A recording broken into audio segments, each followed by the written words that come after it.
Welcome to the channel, Gaming Army. In the 2 drops coming your way today, we are going to take a much needed deep dive into the Firestarter, but not just any Firestarter. This is the Firestarter hero mech known as the Firestorm.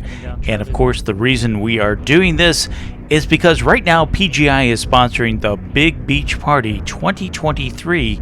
That event is going on for almost a full 2-month period, and during that time you can rack up enough redemption points to choose your own free hero mechs. They come with their own mech bay, and you'll get your choice between a light, a medium, an assault, and also a heavy, so you get one of each class throughout the course of this event. So that's why we are focusing on as many heroes as possible, trying to get as much information out there as possible so that you can have an easier time making your choices when it comes time to get your free mech. So that being said, let's take a look at all things Firestorm. And as we do a deep dive with any mech review, I like to start at the beginning. In other words, what does this mech look like fresh from the mech factory? So if we take a look under the hood there, we're going to find some surprises. In the stock configuration, you've got 2 medium lasers, 2 flamers, 4 machine guns, and 6 jump jets. Top speed 97.2 kph. Thought process here is you can maneuver yourself in close to an enemy mech, use your flamers, shut him down, and then chew through him with the medium lasers and especially those 4 machine guns. And that is a very valid tactic in MWO because you've got a lot of mechs out there that like to run hot. Especially you pilots that like your laser vomits. If this little mech finds you mid-game after you've already had a couple of exchanges and opens up those flamers, you could find yourself shutting down quite easily, and then you will be at the mercy of this fast-moving mech, and he's either going to get a headshot or he's going to start chewing through open damage components and take your mech out from under you. So it definitely is one of those mechs you need to be aware of on the battlefield, and the flamers are much more important in MWO as they were BattleTech tabletop game for those of you who go back even that far. And while all of this is being discussed, we've got a drop playing out in the background, which obviously is Vitrix Station, and it is an assault match. And we will continue to let that play out while we have our discussion about this Firestarter hero, the Firestorm. And our next stop in that discussion has to be to talk about some of the quirks. And looking at the quirks, you've got, in the survival category, anywhere from +8 to +16% in structure bonuses. Checking through the weapons, you've got some huge ammo capacity boosts, a 10% energy range boost, 10% flamer range boost, that's important for those of you playing flamers, and a minus 10% energy cooldown bonus. And that's not even factoring in the plus 30% C-bill bonus that you get because this is a hero mech. So it does have some very good quirks under the hood. The only thing that I will note is your survival quirks. Keep in mind, they are based on structure, not armor. So while it's not going to give you much in the way of initial protection, what it will do is give you a little bit of a boost so that when the components are already open and your armor is stripped, your components will stay on your mech a little bit longer than most people will think. But it's not going to give you a whole lot in the way of protection from the initial damage burst. So still, speed is life. Say that over and over again. That's the mantra of the light mechs. Now, getting back into the action on this drop, so far we have managed to rack up 3 kills. We had the Hellbringer early on. He was damaged, and we were able to take him out. The Nightjeer up on the high ground. I was able to use that trick that I mentioned in the previous video. I hit him with one medium pulse laser to get his attention. He turned to face me, and that gave me access to his open front center torso by turning him around. And then our third kill was kind of in the scrum down below. We managed to get a really lucky, okay, maybe I'll say it's a skilled shot. No, it was a lucky shot on the Phoenix Hawk, who had an open rear side torso, and he must have been running an XL engine, and that allowed us to take him out of the game as well. While this was all going on, the enemy was capping our base, and when I got over there, the enemy had 2 big boys waiting on the base in the form of a Moonwalker and an Orion. Now, I was content to stay up on the higher ground doing some peeking and poking shenanigans. That's because every time I would damage one of them, it stopped their cap for 5 seconds, and I could just keep repeating that over and over again until I had more teammates come in for help. So keep that in the back of your mind, guys. Doing damage to an enemy mech does stop cap for 5 seconds. Now I'm in pursuit of the final remaining enemy mech, and that appears to be a stealth Phoenix Hawk that I'm chasing. Unfortunately, I mistimed my jump, fell into the deep little ditch there, and have lost visuals on the Phoenix Hawk. I don't know if he's doubling back. That's why I'm doubling back to see if I can pick up his trail again, or if he's going straight towards his base in hopes of engaging the unit that is doing the capping. However, I think it's going to be a case of too little, too late to stop the cap, because we are almost there, just a sliver left, and sure enough, we managed to pull this one in as a victory because of the cap points. So switching over to the end screen on this one, we wind up with 3 kills, 5 assists, 647 damage done.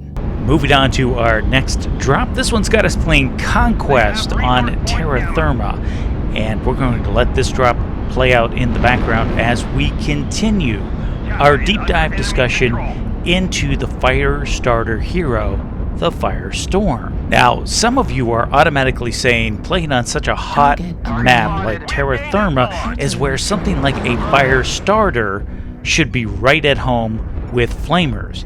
And others of you are saying, but we've noticed in the bottom right-hand corner, you don't have any flamers. So, what's up with that? Well, that's because, as usual, I've gone and done some customization and changes to the mech that more suit my play style. So, if you're looking at the weapons loadout, yes, it is radically different from the stock mech. And that's because flamers just don't fit my play style. I'm not saying it isn't a viable weapon. They are very powerful in the right situations, and anyone who has had their mech shut down and swarmed by flamer units know this to be true. However, the medium pulse lasers are fast cycling weapons, and they give me a lot more range. The flamers, you have to be in closer for your flamers and machine guns to be effective, and you have to stay on target. You're also banking on the fact that the enemy you're choosing to engage either has heat problems or you can overwhelm their heat dissipation. Otherwise, you're going to be in the world of hurt if they can still out DPS you and manage to control their heat scale. So looking under the hood on my build, it goes something like this. I have 4 medium pulse lasers, 4 jump jets, and a top speed of 122.6 kph. So I've gotten rid of the flamers and the machine guns. I've gotten rid of 2 jump jets, but what I gain in return is, in my opinion, much more valuable. I've got the 4 medium pulse lasers, which are very fast cycling, but they give me superior range to the other weapons. I've lost a couple of jump jets, but that really hasn't impacted my ability to jump all that much. And where I've really gained something is in the speed department. I've gone from 97.2 kph to 122.6 kph, and with light mechs, speed is life, especially in units that don't carry ECM. You want to be as fast and elusive as possible. And guys, I can't stress this enough. Your mech builds should reflect your playstyle. In other words, play around with it. Find what works and what doesn't work. When you find what works, obviously, stick with it. And there isn't anything wrong per se with the stock loadout. There's a lot of mech pilots out there who make it work and are extremely good at it. It's just not my preferred play style. And a quick reminder before we head back into the action on this drop, if you've enjoyed this video, give it a big thumbs up.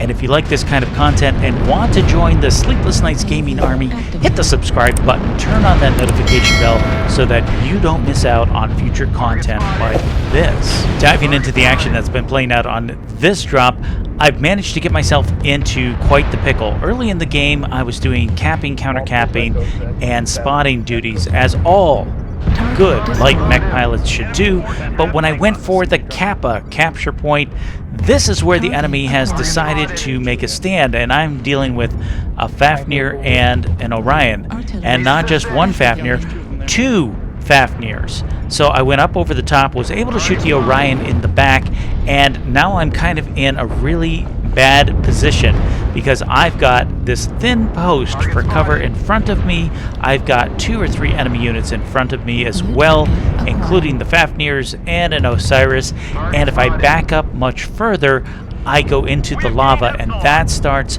cranking up my heat scale, which I can't take. All of this while trying to protect that left leg, because if I lose the left leg, then I am definitely done, because there goes all of my mobility and evasiveness. But being able to move around here has allowed me to get a shot in on the Fafnir, and that takes the Fafnir off the board for our second kill, and I'll take that any day of the week when a light mech can take out an assault mech. Pushing forward again, I've got to keep that left leg protected. The score looks pretty good. We are currently 7-0, so we are ahead on the power curve.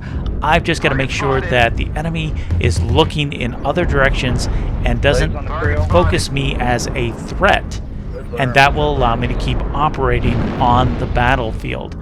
Score is quickly cranking up, 7-8. They've gotten a couple kills in return. I'm also looking at the capture points. We now control 4 capture points and are quickly catching up on the cap points themselves. So at this rate, we control the majority of the capture points. We should be ahead on caps here momentarily. In fact, there we go. We're ahead on that, and we're way ahead on kills. So we have everything we need for victory. Now it's just a question of getting it not only across the finish line, but in my mech, it's getting it across the finish line without getting my legs shot out from under me. And that's what I was talking about. An enemy did turn around and decide to lock on me, and he's done some damage to my right side. Thank goodness it wasn't my legs, but now the Blood Asp has decided to focus me, and my leg is one touch. I need to get out of here and hide or give him something different to shoot at than my left leg, and I managed to do that. I lived to fight another day, and now I have an enemy in front of me, and we'll pick on some of his open components as well. Score is now 11-3, and there is the last remaining enemy unit. It's the Osiris from earlier. He's open both legs, center torso, both side torsos. I'm not going to make it over there to join in the fight in time. I think my teammates have this one easily in hand and should be able to wrap this one up. And sure enough, they manage to leg him, take away his mobility, and then get the kill. So switching over to the end screen on this one, we wind up with 2 kills, 6 assists, 715 damage done.